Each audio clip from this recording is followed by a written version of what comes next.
Sí, sí, tenemos que tomar. Vamos a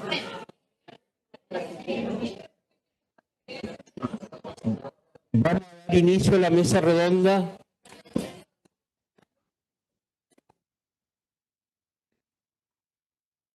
Solicito a los integrantes de la mesa redonda que por favor pasen a la testera. Ah, ya, pónmela ahí. Doctor Vélez, doctor Fogazzi y los profesores, por favor.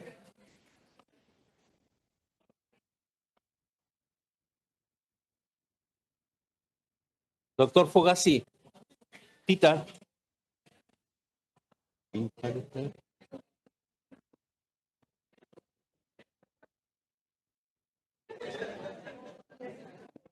Por acá los nefrólogos, por acá, para darle, ¿ya?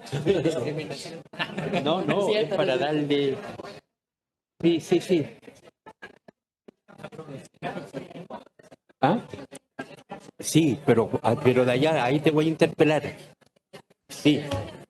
¿Ah? Sí, sí, allá, no allá. Sí, ahí al frente.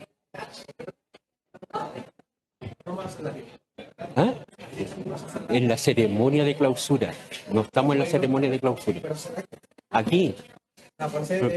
Hay que hacer la tómbola digital. Sí, eso. Ya. Profesor Daniel, por favor, le solicito que pase a la testera. I cannot use the telephone because I'm not. I don't have connection. Okay.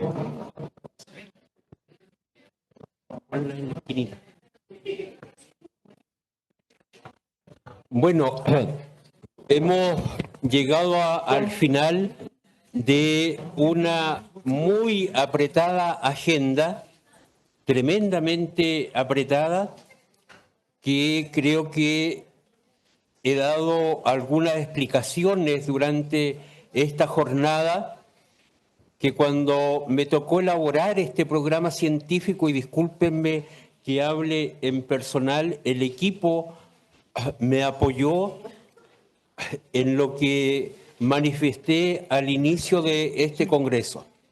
Tenía muy claro que era una jornada muy desgastadora, una jornada tremendamente interesante, y creo que la participación de cada uno de ustedes y el hecho que permanezcan en este auditorio da cuenta de lo interesante, lo relevante que es para los profesionales del laboratorio clínico de Latinoamérica y el Caribe el que estemos en este momento acá reunidos. Y acá viene ahora el gran problema. ¿Qué dicen los nefrólogos del laboratorio clínico?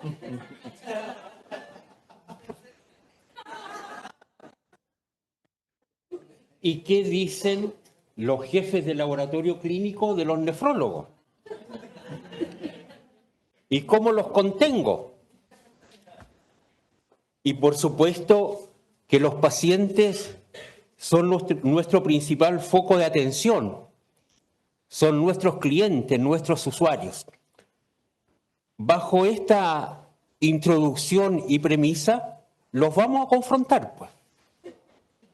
Los vamos a confrontar con algunos casos y con las preguntas que han quedado durante estos días en el auditorio, y vamos a escuchar la opinión de los químicos, de los laboratoristas clínicos, que estamos empoderados en nuestros mesones analíticos, y por otro lado, los que hacen clínica. Signos y síntomas del paciente, signos y síntomas de nuestros procedimientos analíticos, de nuestra tecnología, de nuestros microscopios y de la competencia profesional de nuestros profesionales de laboratorio y la competencia profesional de nuestros clínicos, representado acá por estos dos destacados nefrólogos. ¿Quiénes están por encima? No, pero de estos dos equipos estamos en igualdad de condiciones. Y discúlpenme, estimados nefrólogos invitados y que me acompañan en esta mesa, pero ya estoy dando el primer golpe. Y fue mi predicamento por más de 40 años como jefe del laboratorio clínico del Hospital de La Serena, donde fui valorado, respetado y querido por los médicos clínicos y jefes de servicio de mi hospital. Y juntos logramos muchas cosas. Se dejaron de pedir una introducción, hormonas tiroideas a diestra y siniestra. El clínico pedía TSH y los profesionales del laboratorio decidíamos cómo seguíamos con lo siguiente. Por poner un ejemplo, y creo que en algún momento lo dije, hace más de 20 años que eliminé en mi hospital el tiempo de sangría, habiendo tenido una reunión con los pediatras, con los cirujanos y con los anestesistas. Más de 20 años. Y por ahí veo que todavía en algunos hospitales tiempo de sangría. Bueno, vamos a la pelea. Vamos a la pelea. Una pelea buena. Voy a presentar, si alguien me ayuda, por favor. Voy a presentar ya este primer caso que he redactado. Si se dan vuelta un poquito para verlo. No, ma possiamo andare lì, dopo Bueno.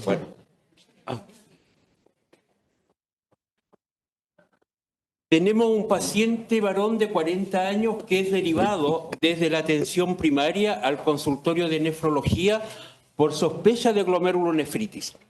Esta sospecha se sostiene por el examen de orina que presenta el paciente cuyo informe de resultado en su aspecto más relevante se destaca lo siguiente: 40% de eritrocitos dismórficos y 2% de acantocitos. ¿Es decidor este resultado para confirmar esta sospecha? ¿Le aporta información suficiente, definitiva, al médico tratante? ¿Se puede, perdón por el error ahí, era como a las 3 de la mañana que tuve que inspirarme? ¿Se puede algo más? Silencio total. Silencio total. Doctor Vélez.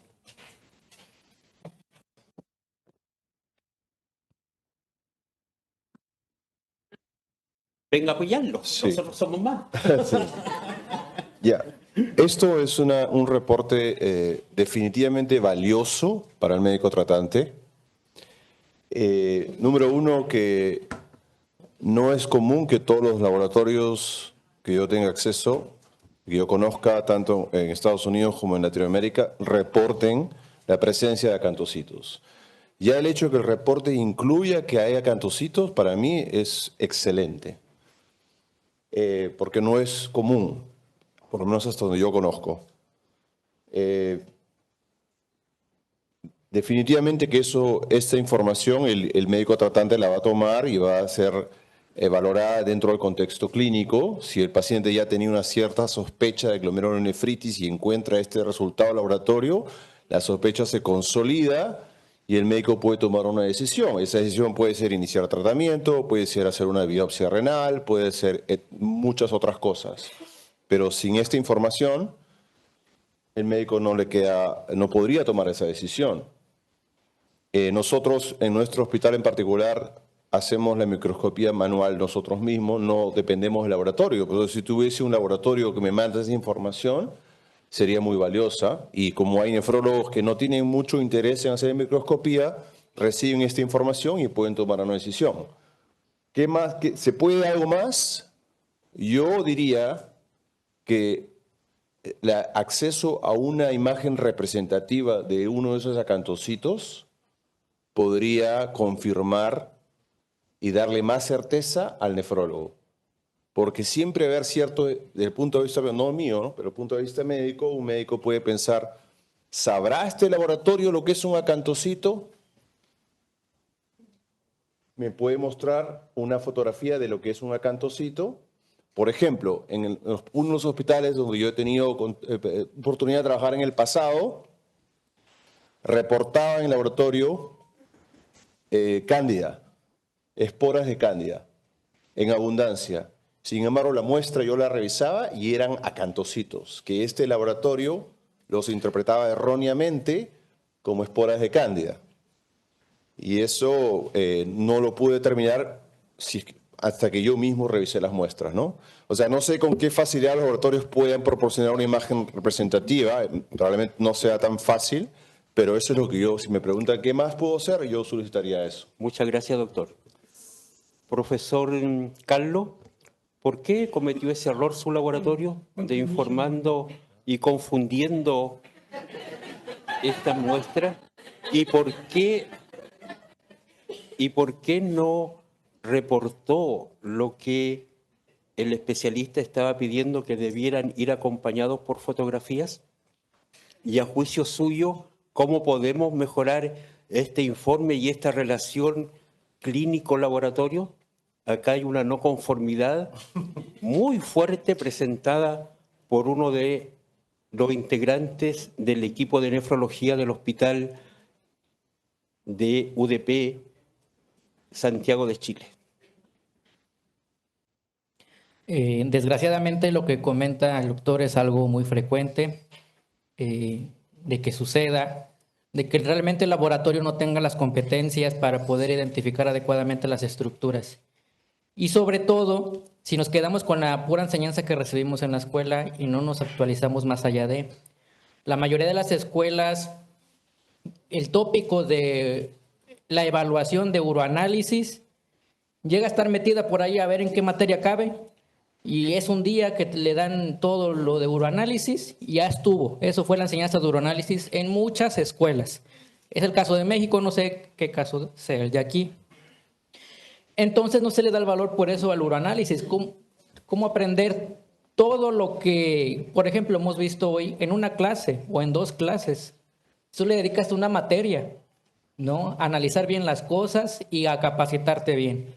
Entonces, por esta razón, muchas veces las personas que egresan es insuficiente lo que llegan a tener de conocimiento, y si le sumamos que no hay la proactividad de querer avanzar, se complica más la situación. Y es por ello que muchas veces nos dicen aprieta botones, y con justa razón, porque dejamos al equipo que identifique, quién sabe si fue adecuado, y a veces las personas ni siquiera revisan lo que les da el equipo, nada más aceptar, vámonos porque ya tengo hambre. Y entonces eso lleva a ese tipo de situaciones. Rescatando la cuestión de la fotografía, si no mal recuerdo, la guía italiana donde el doctor Fogazzi fue partícipe, mencionaba esa situación de que se recomendaría tal vez en un examen muy avanzado colocar en tu informe la fotografía representativa de lo que estás viendo para que el médico te crea de que lo que estás informando es, ¿sí? Y no lo estás confundiendo.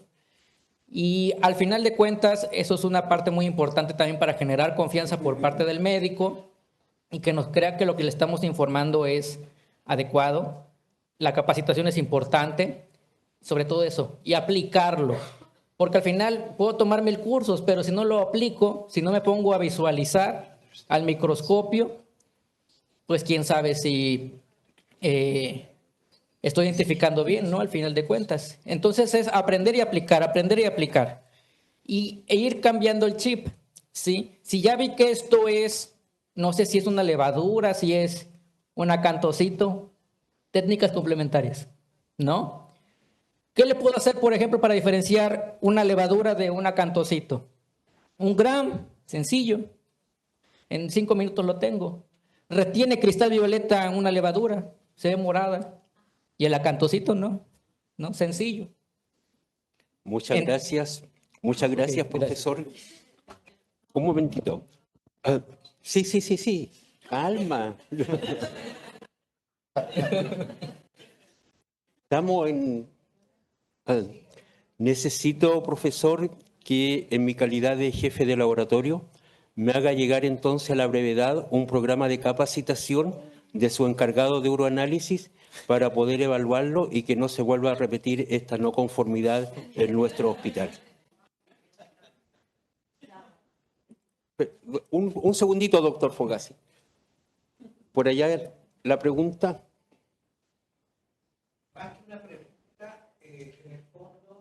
¿Alguien ayuda con un micrófono? Ah, perdón.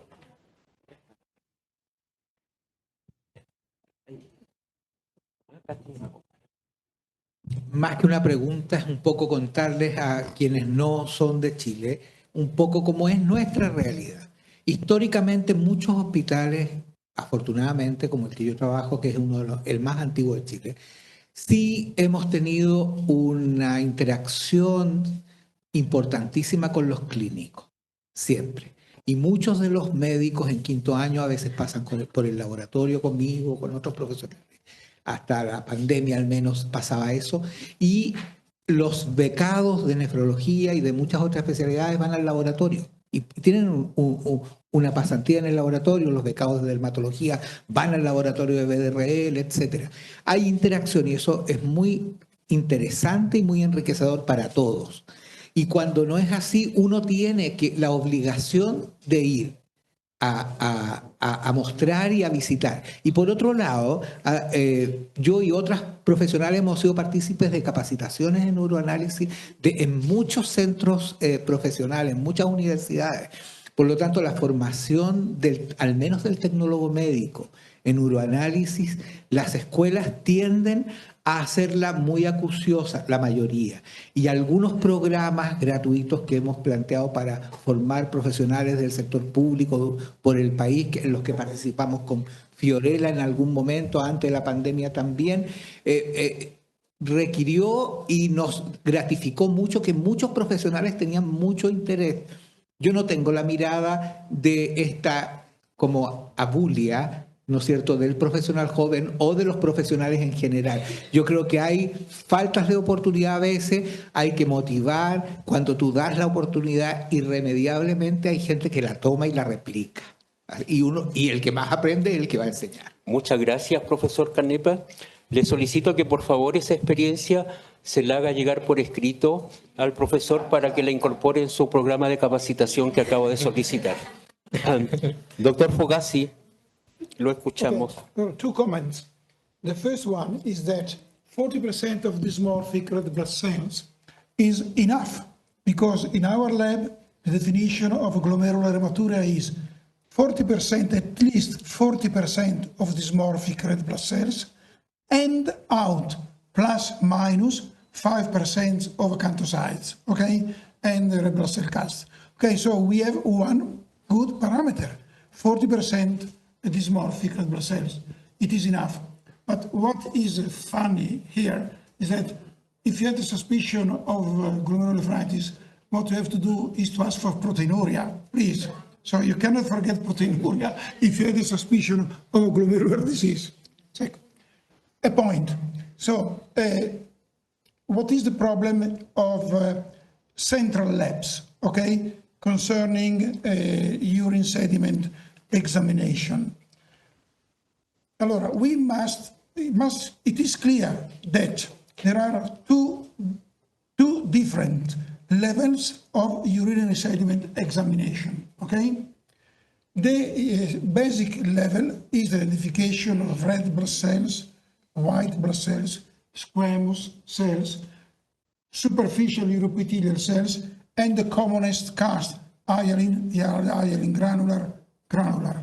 But for the other particles, such as renal tubular cells, deep uroepithelial cells, decoy cells, AMUC, and fat particles, and cast, different type of cast.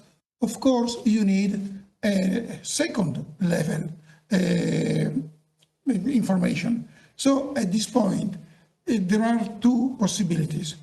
Or you, for instance, in your hospital, you have a nephrological service. If you have a nephrological unit, of course, you have two possibilities. Or one person, at least one person, in the central lab is a person who is able to perform a second level urine sediment examination, which happens, for instance, in Fiorella Anghileri Hospital, or if you don't have this level, what you can do is to ask the nephrologist to identify one nephrologist who is able, becomes, you become experienced in 2 days, it does take time. But there is two possibilities. Or you ask for a person in the central lab who is trained for a second level urine sediment, or you must have a nephrologist who examines the urine sediment with experience, with knowledge, passion, motivation, etc., etc. Muchas This is gracias. what happens in our hospital.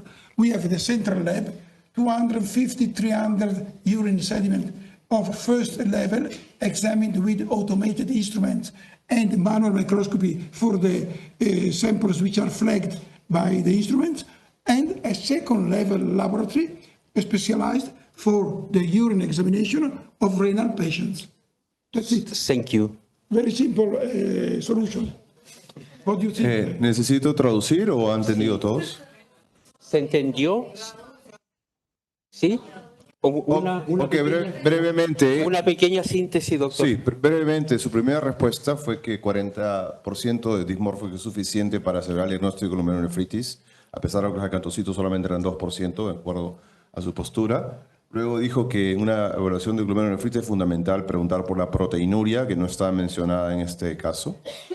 Y luego su comentario es en base a la situación con los laboratorios centrales, en los cuales, desde su punto de vista, que es difícil que puedan completar microscopía más avanzada, y él categoriza una microscopía de primer nivel, que es la que se hace de forma estandarizada, automatizada, se espera que se reporten unos hallazgos básicos, pero si hay una necesidad de algo más avanzado, se requiere entrenar una persona específica dentro del laboratorio o colaborar con un nefrólogo que trabaje con él, lo que sugiere el doctor Fogassi. Bueno, yo estoy de acuerdo con lo que él ha dicho. Lo que podría comentar es que el equipamiento del laboratorio es lo que va a determinar lo que el laboratorio puede hacer, ¿no? Si el laboratorio funciona, por ejemplo, solamente con campo brillante, no va a ser posible que ese laboratorio reporte acantocitos con certeza.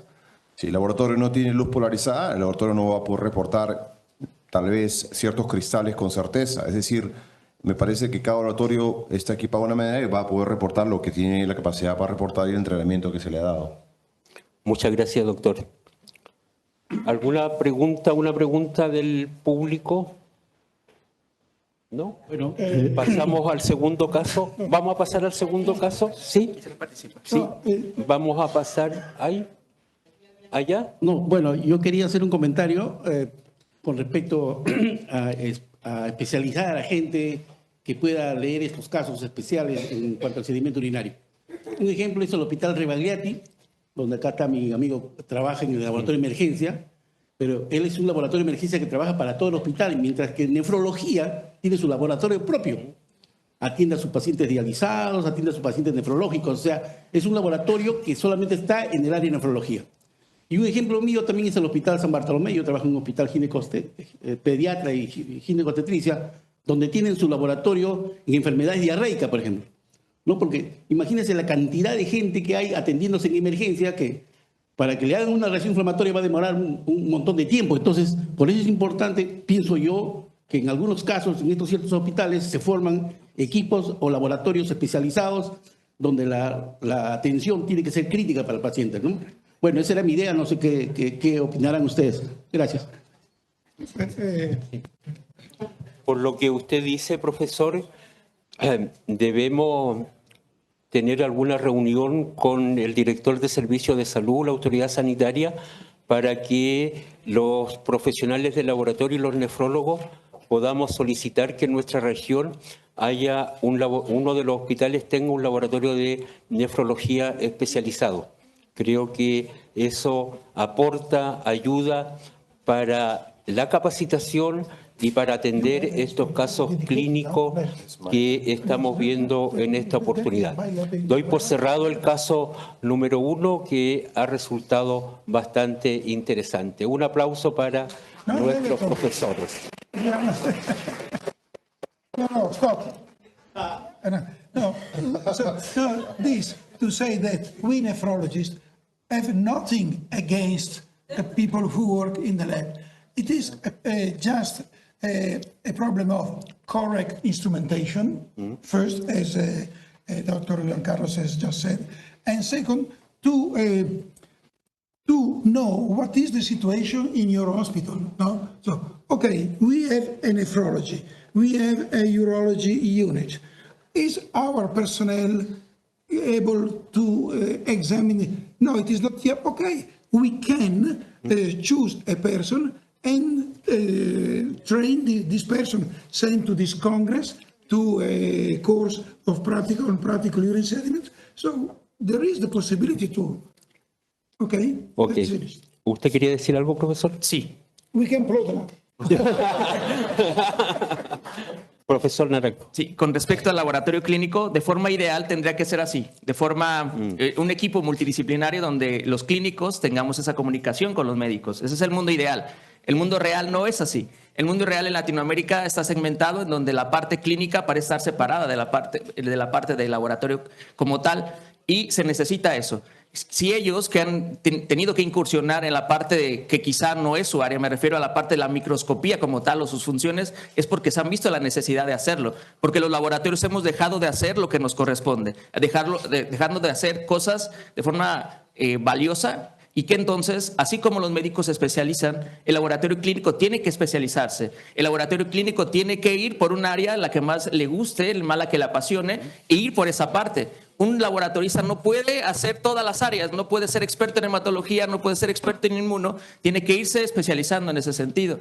En lo que me respecta a la experiencia, cuando tenemos de la otra parte un nefrólogo que entiende lo que uno le informa, la verdad es que uno se siente totalmente como que vale la pena lo que hace. Porque de la otra parte, también en la parte, los colegas que no son nefrólogos, cuando uno informa todas estas cosas, no entienden nada. Entonces, ahí, como justamente los estudios de laboratorio inician con el médico y terminan con el médico, es fundamental que la parte clínica también exija más en ese sentido y que entonces nosotros como laboratoristas podamos corresponder a esa exigencia y que la invitación es esa justamente. Este tipo de situaciones fácilmente se solucionan cuando nos comencemos a especializar cada uno en una área y entonces podamos responder a las necesidades que el médico está buscando para sus pacientes. Al final, el más beneficiado debe de ser, como sabemos que debe de ser, que es el paciente. Muchas gracias. Ya le tenemos que pasar al segundo caso.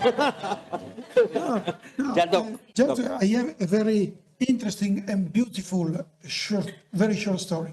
One day, a biologist from the central lab went into my lab and said, Tita, we have a sample which contains crystals. I don't know which crystals this can be. So very shortly, they were 2,8-dehydroxyadenine crystals. And so there was a very good cooperation. So I don't know what they are. And in 5 minutes said, probably these are 2,8-dehydroxyadenine crystals. And then we started a roadmap which ended up with the correct diagnosis. So also cooperation is important. Thank you, Tita. Pasemos al segundo caso. ¿O iba a comentar algo, doctor, por favor? ¿Se entendió o comentamos algo? Un cortito. Sí, el doctor simplemente fue así, está insistiendo que él apoya la colaboración entre el laboratorio clínico y los médicos y nos compartió una anécdota en el caso que un biólogo le trajo una muestra que contenía cristales de 2,4-hidroxiadenina y se hizo un diagnóstico médico. Y no, definitivamente nosotros, nuestra residencia en nefrología en Estados Unidos, a los residentes les recomendamos que se mantenga una relación directa con nuestro equipo de laboratorio. Ahora, la plataforma en Estados Unidos es un poco distinta. Los laboratoristas clínicos trabajan bajo el departamento de patología. Los médicos patólogos son los que contratan y entrenan a laboratoristas. Entonces, el médico patólogo y el médico nefrólogo tenemos un poco, lamentablemente, de una fricción, porque ellos no están totalmente de acuerdo que nosotros usemos nuestros propios microscopios. Pero no hay problema porque yo no me comunico con los patólogos, me comunico de frente con los laboratoristas. ¿Por qué? Porque existe en la audiencia, además de trabajar con uroanálisis, trabajan con muestras de sangre, por ejemplo, laboratorio químico. Sí, veo, excelente. Entonces, por ejemplo, tenemos un caso con un paciente. El laboratorio nuestro reporta nivel de creatinina quinasa mayor de 50.000. Pero no tenemos, ese es el valor máximo que reporta, ¿correcto? Entonces tenemos un paciente con rhabdomiólisis, con falla renal aguda, y el lunes, martes y miércoles el reporte es más de 50.000. Yo llego el jueves, entonces no tengo idea si la CPK está subiendo o bajando. ¿Qué hago? Le escribo al laboratorista del laboratorio, por favor, hazme la dilución y pon una nota, y en 2 horas tengo la respuesta del laboratorista. Otro ejemplo, pacientes que tengan... por ejemplo, tengo un examen de gasometría con un bicarbonato normal, sin embargo, el dióxido de carbono en la sangre venosa está muy bajo. Una discrepancia de 10 miliequivalentes por litro que no corresponde. Y ese paciente tenía triglicéridos de 5.000, que produce un artefacto. ¿Qué hago? Le escribo al laboratorista, le digo que pueda filtrar la muestra, sacar los lípidos, repite el examen y tenemos la respuesta. Es decir, la comunicación con el laboratorista es continua, es lo que entrenamos allá. Y nosotros, siendo nefrólogos, que es una especialidad basada en números, es absolutamente fundamental hacer eso y lo cultivamos constantemente. Muchas gracias, doctor. Tomen nota, por favor, porque creo que no es necesario que un nefrólogo nos diga que hay que diluir la muestra. Eso debe ser por iniciativa propia. Pasemos al segundo caso, por favor. Un aplauso. ¿Alguien me ayuda, por favor, con el segundo caso? Mujer de 55 años, presenta fiebre, rash cutáneo y toma AINES de manera crónica. ¿Qué informa el laboratorio? Leucocitos en orina, ahí están los resultados, urocultivo negativo, el sedimento urinario, presencia de cilindros leucocitarios y algunos cilindros granulosos. Este patrón de piuria estéril más cilindro es patognomónico de nefritis intersticial aguda. ¿Empiezo con los químicos, con el laboratorio o con los nefrólogos? Doctor Vélez. Bueno, no, este es un tema al cual tengo mucho interés. La respuesta no es patognomónico.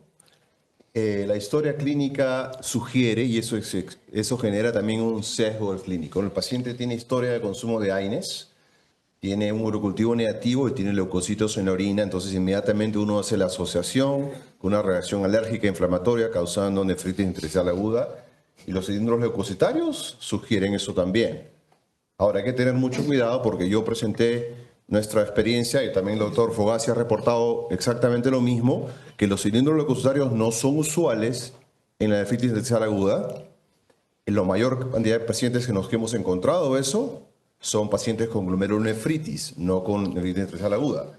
El consumo de AINES es muy común, entonces uno no tiene que tener una visión, digamos, el paciente toma AINES, pero de repente no tiene nada que ver con esta presentación. Este paciente puede tener glomerulonefritis y los AINES simplemente los tomó de coincidencia porque ¿quién no toma un AINE? ¿Correcto? Entonces eso es importante. Ahora, como les comenté, nuestro laboratorio jamás nos reporta cilindros leucocitarios. Si su laboratorio lo hace, sería extraordinario, pero nuevamente les pediría la fotito, creo, ¿no? Profesor Naranjo. He agrees. Perdón, está de acuerdo. Profesor. Sí, al respecto, sí, bueno, la parte clínica, pues justo corresponde a ellos. De la parte del laboratorio correspondería ver qué más datos hay que nos puedan explicar el por qué hay cilindros leucocitarios en ausencia de bacterias y que además fuera de los cilindros debería haber fuera de los cilindros más leucocitos. En ese sentido, ir descartando posibilidades dentro de lo que corresponde, por ejemplo, a mi experiencia y en mi país. Es muy común que el paciente se automedique, un antimicrobiano, y que entonces en realidad haya tenido una infección del tracto urinario, pero que las bacterias no se vean en ese momento. Entonces yo me iría por esa posibilidad antes de pensar en algo un poquito más complejo o poco frecuente, y entonces esa es una posibilidad. Y la otra también es que justo lo que dice la parte de la fotomicrografía es fundamental confirmar que realmente es un cilindro leucocitario, porque pueden ser cúmulos leucocitarios que justamente están asociados con una infección del tracto urinario y que se asocie que si tuvo fiebre, si tuvo una infección, pero en esa automedicación no tengamos todo el panorama completo porque está ahí oculto por ese enmascaramiento por la parte del antimicrobiano. Muchas gracias, profesor Carlos. De estos resultados que estamos viendo en este caso, ¿el laboratorio tiene algún valor crítico frente a situaciones de esta naturaleza que pueda alertar tempranamente a nuestros nefrólogos? Pues en el caso, como ya se comentaba, pues siendo el perfil de este perfil realmente es muy inespecífico, ¿no? No como el de la glomerulonefritis activa o la no prolifera activa. Esto tiene más discrepancias que no necesariamente se puede tratar de esta situación. Y aquí, como comentaba el doctor, pues empezar con identificar bien el cilindro, porque yo he visto, sobre todo en las redes sociales, que luego suben un cilindro, se ven unas bolitas ahí dentro y rápidamente dicen leucocitario, pero digo, pero ni se ve qué es. Entonces, ¿qué poderes tienen para decir que es leucocitario? Porque yo no lo veo así. Requerir técnicas adicionales, mejor contraste, si no tengo contraste, una tinción para ver el núcleo, si es realmente leucocitario a las mujeres de tubular renal, ¿no? Y ya cambiaría la perspectiva un poco. Empezar con esa situación, ¿no? La situación lamentable que tenemos en Latinoamérica es que todos hacen microscopía de campo claro y ya no se van más allá. Y como decía, ven el cilindro, ven unas bolitas dentro y eso es leucocitario. Y realmente no hay certeza, o yo no tendría esa capacidad de identificarlo con la imagen que se muestra. Entonces, partir también de ese punto, informar adecuadamente y más allá que creo yo, contribución que tenga el laboratorio, no, sino identificar adecuadamente e informarlo. Sí.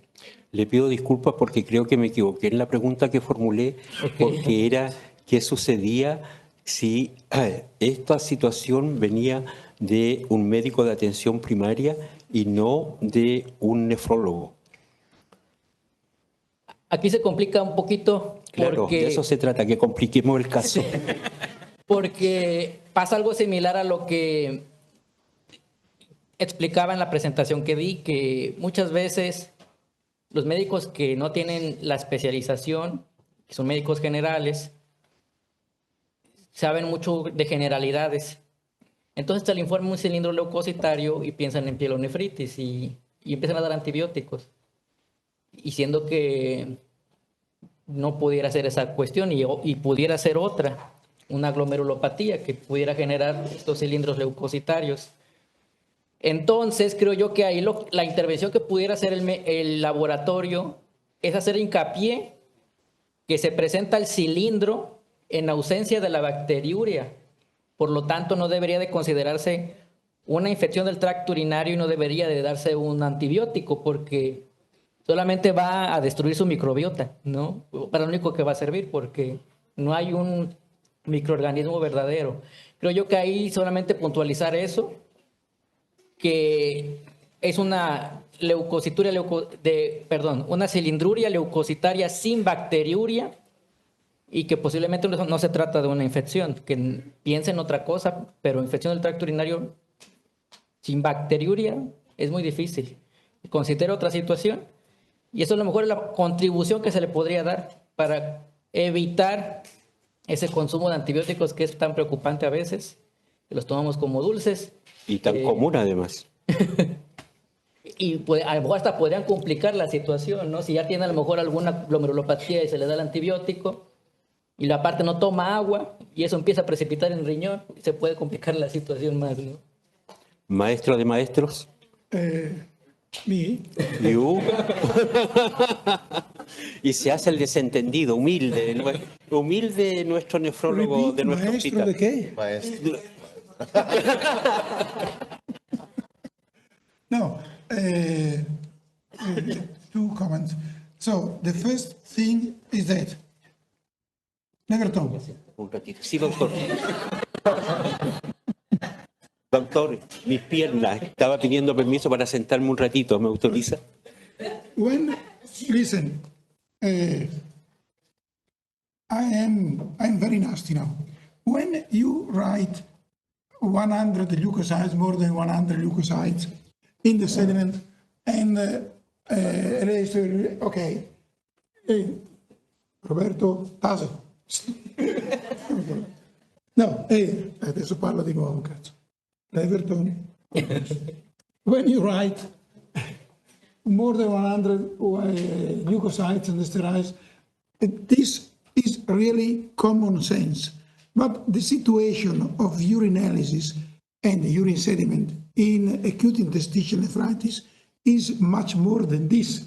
There are leukocytes, isomorphic erythrocytes, renal tubular cells, epithelial cast, and red blood cell cast. We found 21% the cast present in 21% of patients, but we are not the only one. There are two recent papers, one from a multi-center study with more than 400 patients from Spain. They have low percentage, but 3% of red blood cell cast, and one from Mayo Clinic, 1% of red blood cell cast. So if you write this means that we still have in our mind that acute interstitial nephritis, leukocytes, and that's it. No, it's much more complex. But there are many. So isomorphic red blood cells with red blood cell cast, to us nephrologists, says something, no? Okay. El doctor Fogasi está recalcando que la nefritis intersticial aguda no solamente se presenta con leucocitos, sino con mucha frecuencia, con eritrocitos isomórficos con frecuencia y con cilindros eritrocitarios. Yo compartí su trabajo, la carta del editor del American Journal of Kidney Diseases, y lo mencionó 20%, y otros trabajos han encontrado lo mismo. Y me parece que es una buena oportunidad para insistir. Los cilindros eritrocitarios no son patognomónicos de glomerulonefritis. Como si los acantocitos son patognomónicos de daño glomerular, los cilindros eritrocitarios no son. Yo he encontrado en casos anecdóticos, puedo compartir, en un caso en nefritis intersticial por sulfa, encontré cilindros eritrocitarios en un paciente con pielonefritis comprobada con biopsia renal, le encontramos cilindros eritrocitarios en abundancia, que yo pensé que había encontrado otra cosa, y recientemente, lo tengo que compartir a usted, un paciente con polioma BK nephropathy, le encontramos un cilindro eritrocitario. Y acá lo tengo. Y bueno, uno tiene que pensar que si hay un daño tubular severo, no es difícil especular que había de haber extravasación de sangre del capilar peritubular hacia el lumen. Entonces, es importante que se haga esa aclaración. Muchas gracias, doctor. Muchas gracias. Un aplauso para este caso que ha resultado muy interesante. ¿Podemos pasar al siguiente caso? Mañana. Paciente de 45 años con antecedentes de dolor muscular intenso después de un ejercicio extremo. Resultados relevantes del laboratorio: tira reactiva, sangre 3 cruces, sedimento urinario, ausencia de eritrocitos. ¿Qué recomendaciones debe emitir el laboratorio para confirmar o descartar que esta sea una hemoglobinuria o una mioglobinuria? ¿Ya? Ambas causan este resultado. ¿Se debe utilizar siempre el término hemoglobina, mioglobina positiva para evitar confusiones con la hematuria? Voy a solicitar... Adelante, doctor. Voy a solicitar acá a alguien del auditorio que pueda primero comentar el caso que estoy presentando.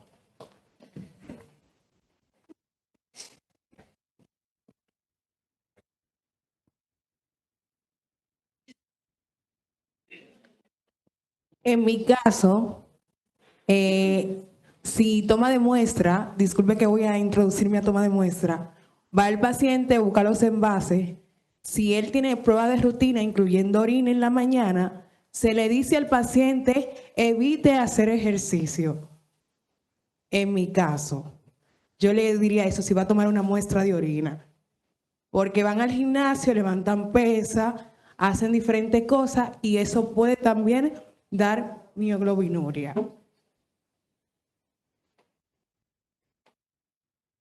Ojo con la mesa. ¿Algún otro? Allá. Por favor, alguien. Se está poniendo interesante esto, ¿no?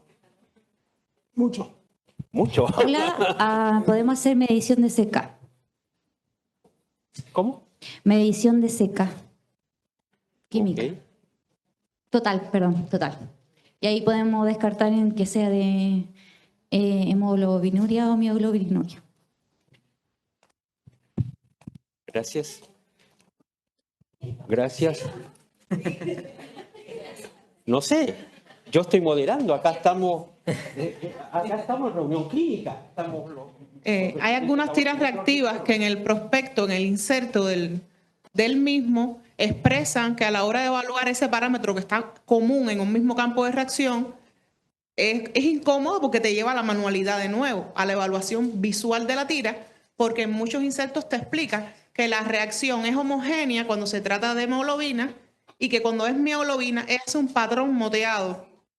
Y ese detallito técnico quizás añadido a una buena preanalítica, que no siempre podemos modelar la situación preanalítica de nuestros pacientes, porque lamentablemente nuestros pacientes cuando se toman las muestras no lo hacen en el laboratorio, lo hacen en sus casas y eso es una dificultad que tenemos los uroanalistas, que esa parte preanalítica va a cargo del paciente y de lo que interprete de las orientaciones que sean maravillosas que se le puedan haber dado. Pero ese detallito también se puede tener en cuenta, al igual que lo que expresó la otra compañera en su intervención.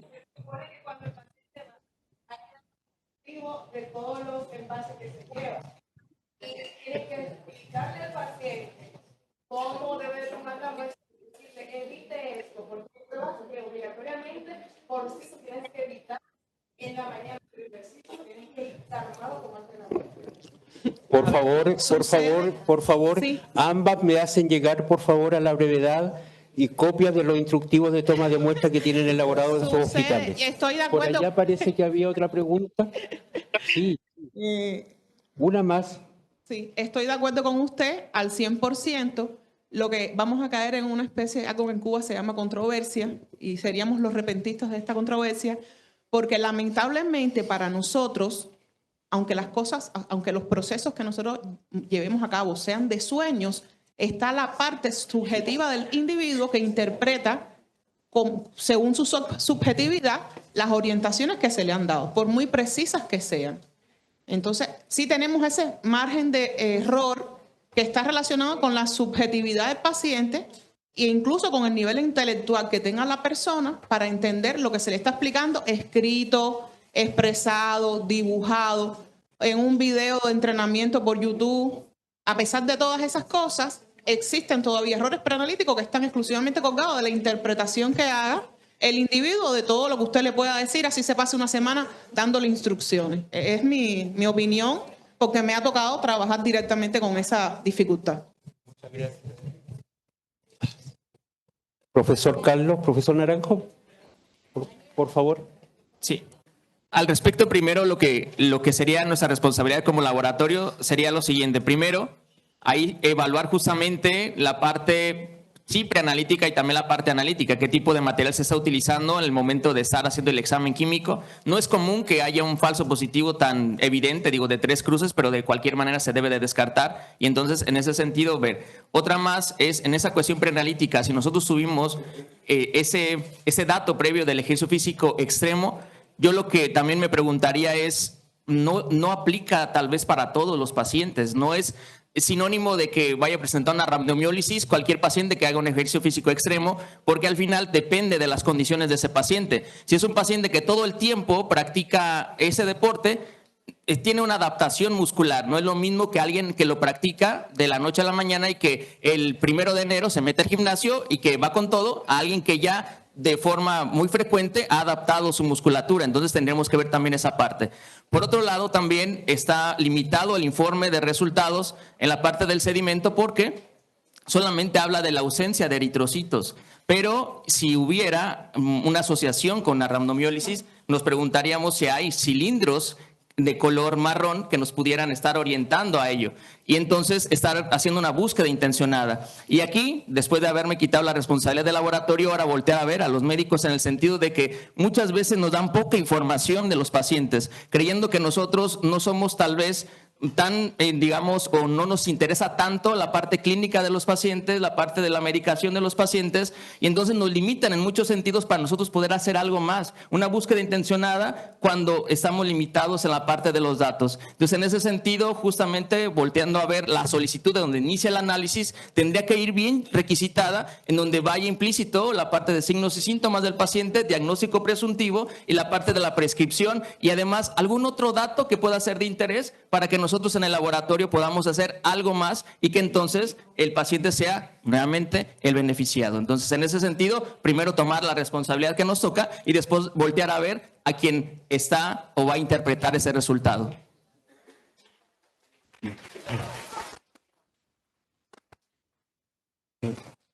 ¿Debemos reportar entonces hemoglobina, mioglobina, sí o no?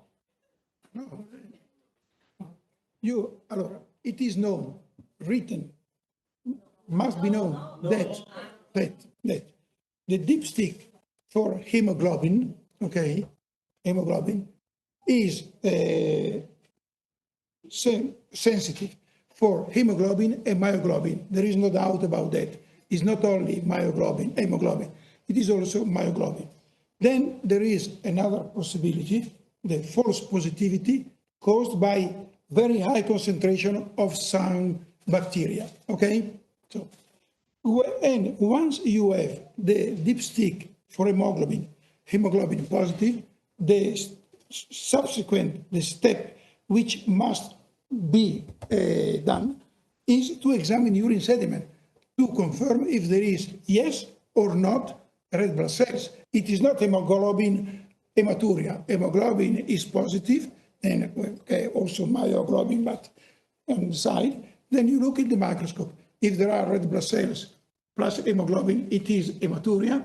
If there is hematuria without red blood cells, hemoglobin without red blood cells is hemoglobin positive. And at this point, you can say why hemoglobin is positive and sediment is negative. Maybe it's myoglobin, but at this point, you could have a myoglobin casts in the urine, CK elevated in the blood, second. And then if you have hemoglobin positive, red blood cells negative, as we said before, maybe you have a lysis of red blood cells caused by very high alkaline, high pH, or very low specific gravity. So there are a number of things that you have to consider. But it's not that hemoglobin positive is 100% hematuria. You have to examine the urine sediment and the pH, specific gravity values, and then to consider if there are bacteria, etc., etc. Any specific type of bacteria? Yes, I always forget, but I always write in my in my slides. But the concentration 10 alla 10 alla quinta di alcuni batteri danno falsa positività. Okay. El doctor explica básicamente que ya es más conocido que la tira reactiva reporta presencia de hemoglobina o mioglobina, pero también menciona ciertas situaciones de falsos positivos.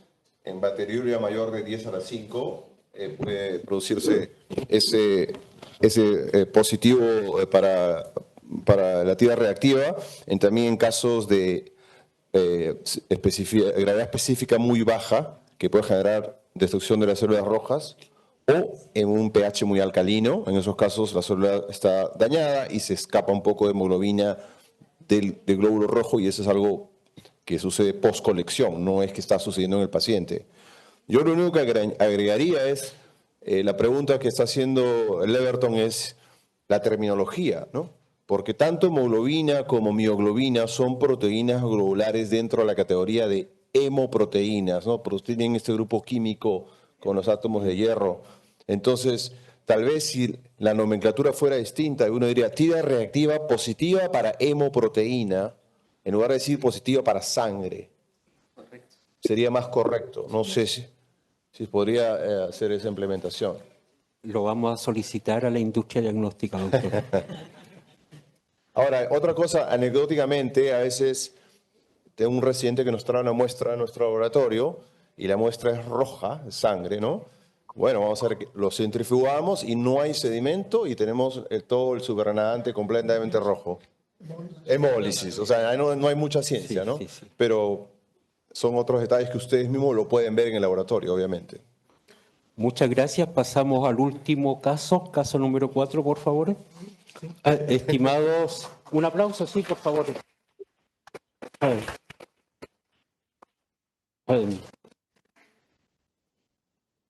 Hace una semana me llegó el informe de auditoría de 2 destacados auditores, la doctora Yuri Rodríguez y el doctor Víctor Baltasar, y me presentan el siguiente caso, la situación que ustedes están ahí leyendo. Un laboratorio clínico perteneciente a un hospital público de mediana complejidad decide, a fin de optimizar sus tiempos de respuesta, optimizar horas profesionales, disminuir la variabilidad analítica, automatizar el área de uroanálisis de su laboratorio. Una vez recibida la capacitación por parte del proveedor y cumpliendo rigurosamente con las instrucciones del fabricante, se da inicio a reportar exámenes de orina completa. A las 3 semanas de estar liberando resultados bajo este nuevo protocolo, y fue precisamente en este periodo de tiempo que me llegó la auditoría externa, los urólogos presentan reclamo al jefe de laboratorio por discrepancias entre la situación clínica del paciente y los resultados reportados. Se reportaron informes normales en pacientes con infección urinaria leve, hematuria microscópica, con las implicancias que esto significa. Falta o ausencia de capacitación, profesionales poco competentes, equipo con fallas de fabricación. Quiero que me explique esta situación que sucedió en su laboratorio, profesor Carlos.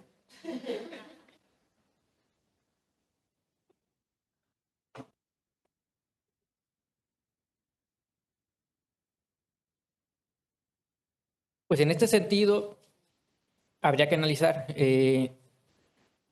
A veces también, muchas veces de errores que cometemos, es que llegamos a recibir pruebas en el laboratorio, insumos, y no los checamos, ¿no? Entonces me trajeron estas tiras reactivas y no hacemos la validación de esas tiras si estaban adecuadas, si están, por ejemplo, pasando un control de calidad o algo por el estilo. No lo checamos y las empezamos a utilizar y resulta que todo empieza a marcar normal y nosotros no investigamos más y vienen los reclamos de los médicos porque no coteja con la situación clínica. Y al final esa es una situación porque yo, como laboratorio, no utilicé tal vez los controles adecuados para identificar que eso está inadecuado. Y lo mismo pasaría con un equipo, ¿no? Tendría yo que verificar que el equipo que me llegó está identificando adecuadamente lo que me dice que identifica, ¿no? Que se haga la validación, vaya, de ese equipo probando con muestras patológicas, no patológicas, y si ya veo que me reporto bien, pues está todo bien. El equipo no tiene ninguna falla y a trabajarlo, ¿no? Incluso ya que llegan a tener a veces estos equipos material de control para verificar que está llevando adecuadamente su realización, ¿no? Que esté identificando lo que debería de identificar. Esa pudiera ser una situación. La falta de la validación por parte del laboratorio que esté adecuado el equipo. Entonces ahí sería no tanto problema del equipo, sino del personal que no se dio cuenta, ¿no? Y solamente lo recibió. U otra, pues puede que a lo mejor el equipo no tenga buena sensibilidad y especificidad identificando cosas, ¿no? Porque hay muchos trabajos de muchos equipos donde muestran sensibilidad y especificidad, pero a veces nada más lo hacen en leucocitos y eritrocitos y los demás parámetros. Y ahí puede que también, a lo mejor me llegó un equipo de mala calidad, a lo mejor una marca nueva, que todavía no está muy bien aprobada, no hay ningún estudio que valide realmente su función. Esa también sería otra situación, ¿no? Que no elegí tal vez el equipo mejor, ¿sí?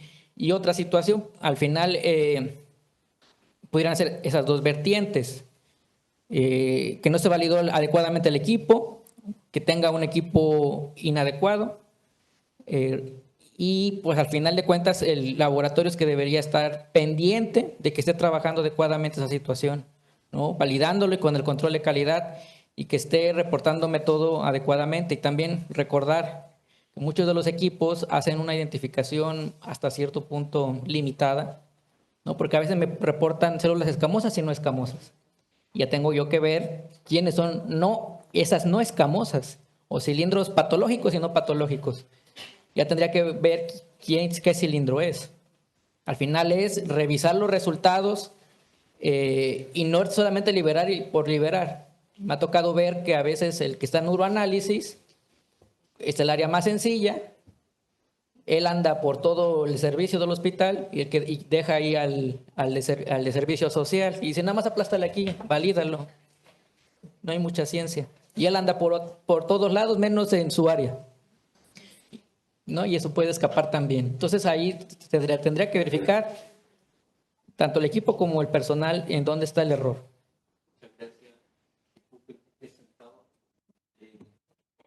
Doctor Vélez, en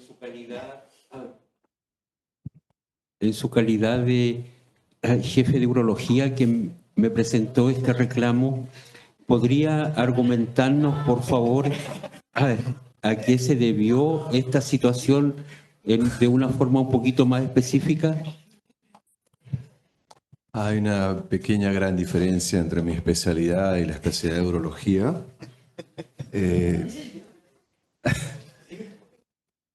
Nosotros tenemos una relación más cordial con el laboratorio. No creo que estaríamos llamando a reclamar en Pharmairada. Yo personalmente, yo en esa situación crítica como esta, tengo que respetar las estructuras hospitalarias. Yo no soy un gerente hospitalario ni especialista en estandarización de laboratorios. Obviamente es una situación muy preocupante, pero mi participación sería simplemente comunicar la incertidumbre clínica y dejar que el equipo laboratorio analice cuál es el problema en la capacitación, en el equipamiento y soluciones, ¿no? Yo no voy a meterme ahí a lidiar cosas que no me corresponden. Básicamente es mi posición. Now, I have a very stupid thing to say. I cannot believe that a urologist goes to the lab. So, there is something now.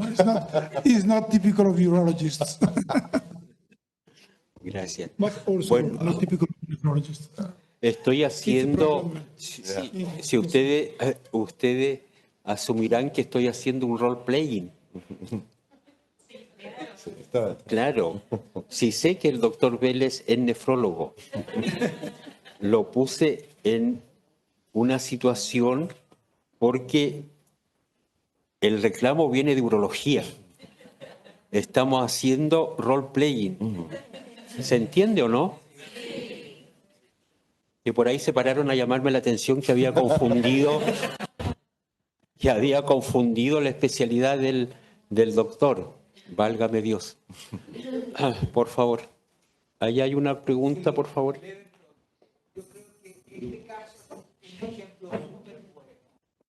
Que cuando tú pasas a automatizar nada, entonces lo primero que yo he hecho de ver es cuál es el protocolo de donde tú haces el algoritmo para decir qué vas a validar por la automatización sin ninguna salvedad, qué vas a dejar según el algoritmo para revisión de ciertos parámetros y qué vas a dejar sí o sí para revisión al microscopio. Que es lo mismo cuando nosotros, o sea, muy graciosamente el doctor, el otro profesional me dijo que yo era de la prehistoria. Fantástico, que sí soy de la prehistoria. Me tocó automatizar y me tocó participar en la automatización de muchas áreas.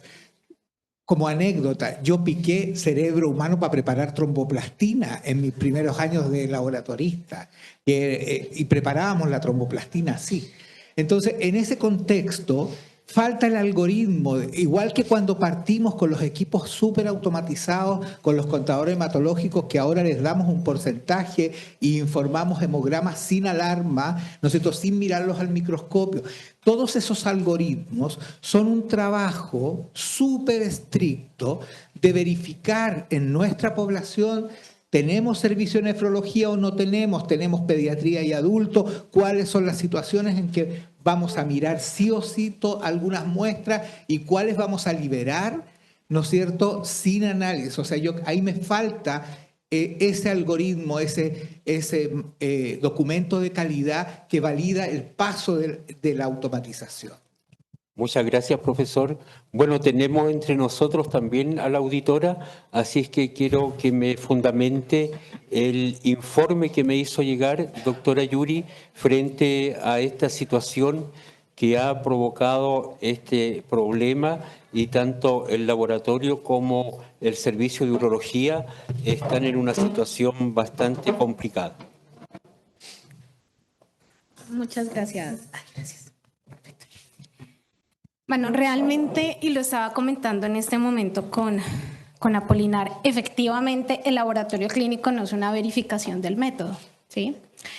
Y son varios, digamos que son varios componentes, y entre ellos uno de los componentes que tiene el caso es un componente analítico, ¿no? Netamente falta un protocolo de introducción. Recuerdan que yo les decía toda la parte de diseño esta mañana, no sé qué. Espero todavía recuerden ahorita a las 6 de la tarde cuando empezamos. Pero básicamente sí, falta que se estandarice un protocolo de esa recepción inicial que yo voy a hacer del equipo. Eso dentro de un componente técnico, y recuerdan que yo les dije que la verificación del método era un componente de gestión del riesgo. Ahí ya se materializó el riesgo, ahí ya empezamos a generar incidentes y eventos adversos. Entonces, cuando yo soy consciente de que la verificación del método hace parte de la gestión del riesgo, es cuando tomo conciencia que independientemente esté siguiendo el protocolo del fabricante, el fabricante haya validado su equipo, haya tenido el registro sanitario de comercialización, la responsabilidad mía como laboratorio clínico es poder garantizar que efectivamente ese equipo cumple para su uso específico. Eso es de un componente, digamos que netamente analítico. Lo segundo, recuerden que por ISO 15189 nosotros hablamos de pacientes y usuarios, y acá están los usuarios, ¿sí? Entonces es muy importante los canales de escucha activa frente al usuario, porque ellos nos van a ayudar a identificar también riesgos que nosotros tenemos en el laboratorio. Entonces, digamos que ese es otro componente. Y el otro componente también es del talento humano, ¿no? Hasta qué punto el talento humano tiene la educación, formación, experiencia y competencia para realizar la verificación del método. Pongámonos en el supuesto que hayan hecho una verificación del método, pero que tenga los mismos resultados. Como dice el doctor, él no se va a meter en qué está haciendo el laboratorio. Pero muy probablemente, si el laboratorio hizo una verificación del método, ¿hubiésemos tenido estos resultados? ¿Qué opinan ustedes? Sí. Pero ¿qué es lo que sucede? Lo importante de la verificación del método, recuerden, es tener un protocolo robusto. ¿Sí? Si el laboratorio dice, sí, claro, yo hice la verificación del método con 3 pruebas, 3 muestras que me llegaron y verifiqué el método y me dieron todas. Ah, bueno, sí, todas eran normales. Ok. ¿Sí me hago entender? Entonces, lo importante no es afanarme por hacer una verificación, sino qué protocolo voy a seguir que sea lo suficientemente robusto para identificar el error. ¿Sí? Ahora, lo decía aquí mi doctor, ¿qué pasa con, y aquí también Carlos nos decía, qué pasa con el control de calidad? Perfecto, no hizo la verificación del método y tampoco pasó controles de calidad interno durante todas esas fechas que no se dio cuenta. ¿Sí? Entonces miren que la ruta de la calidad es para seguirla. ¿Sí? Entonces, lo primero, no hizo verificación, pero entonces tampoco tiene un programa de control de calidad establecido en su laboratorio, ¿sí? Donde hubiera podido también identificar el error. Entonces, esos son, digamos, lo que necesitaríamos. Ya dentro de, digamos que como auditora no entro a hacer sugerencias, ya le toca a los doctores que levanten los planes de acción. Pero pues básicamente sí pienso que más allá del componente técnico de que tienen que generar los protocolos de verificación, participar en programas de control de calidad externo, implementar su control de calidad interno, considero que es muy importante la formación del personal en la competencia técnica de la verificación del método y el análisis de control de calidad y la conciencia del por qué. Entonces, aquí es un ejemplo de por qué necesitamos hacer verificación del método, porque muchas veces la verificación del método es costosa, la verificación del método requiere tiempo, la verificación del método requiere personal, pero pues son pasos que se tienen que dar para garantizar la seguridad del paciente. Muchas gracias, doctora. Muchas gracias. Muy amable, doctor. Ahora ven la importancia de especializarnos, porque al final no podemos hacerlo todo. En ese sentido, cuando sucede algo así, quienes quizá recibimos esa parte de la queja, necesitamos buscar a quien nos asesore para hacer ese tipo de procedimientos, porque al final es eso, es ir buscando en cada una de las áreas del laboratorio quién es el experto para que lo haga de la mejor manera, que asesore de la mejor manera posible. Y entonces esa es parte también de la especialización en el laboratorio clínico. Y adicional a ello, me iría por la parte de qué hace también con la parte de la competencia técnica. ¿Por qué no se revisaron esas pruebas de forma manual? Si hubo, justamente en el caso hipotético, seguramente hubo del paso del procedimiento manual al automatizado, dejaron totalmente el trabajo al automatizado cuando no debió ser así. Y entonces, por esa razón, esas, digamos, no conformidades, pues se iban a dar de forma inevitable, porque al final de cuentas, además de que estamos destinando nuestro trabajo a un equipo, tiene sus limitaciones y también nosotros, como parte o siendo analistas, no podemos dejarlo todo. Entonces, dos cosas importantes, la especialización, y la otra parte es que el equipo automatizado no puede reemplazarnos de forma completa, nos va a aligerar la carga, y que esa aligerar la carga tiene que ser basado también en que hay un control de calidad que yo estoy siguiendo para que no, eso que yo voy a validar sin necesidad de yo ver al microscopio, ese seguro que realmente es algo correcto. Muchas gracias. Doctor Vélez, quiero que por favor le transmita a su equipo de urología que estamos tomando todas las medidas del caso para que esta situación no se vuelva a repetir. Un aplauso para la mesa, por favor.